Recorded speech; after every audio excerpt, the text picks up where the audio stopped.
New York star Richmond Kings has focused on the seemingly excessive number of medications that many of the individuals we support take every day.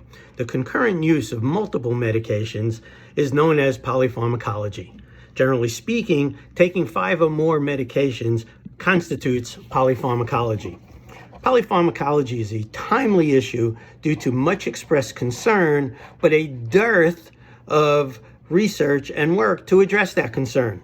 In a population-based study, the risk of an adverse drug event increased by 88% for people taking 5 drugs or more compared to those who were taking 1 or 2 drugs. While there are always good intentions behind prescribing medication, they can cause side effects and other health concerns.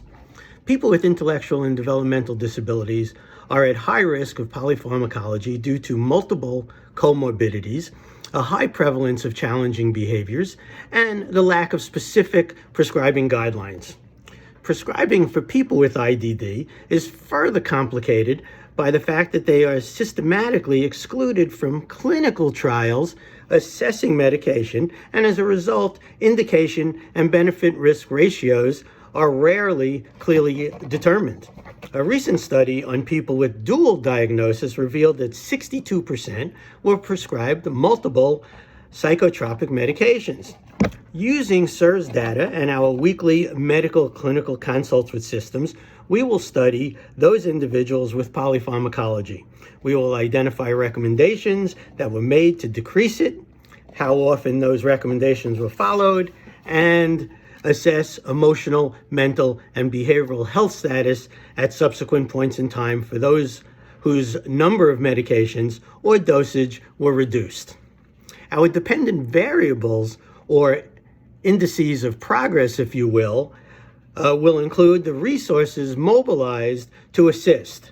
They are the use of the START crisis line, 911 calls, emergency room visits that last for more than 24 hours, hospitalizations, and also symptomatology, sleep hygiene, and caregiver stress level.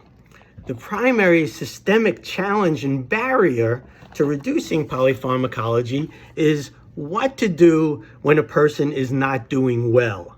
In this scenario, there's a tendency to add meds rather than take meds away or to do nothing. Providers and caregivers want to do something, and that too often leads to adding meds. START coordinators are in a critical position to improve systems knowledge and understanding of polypharmacology. Thank you.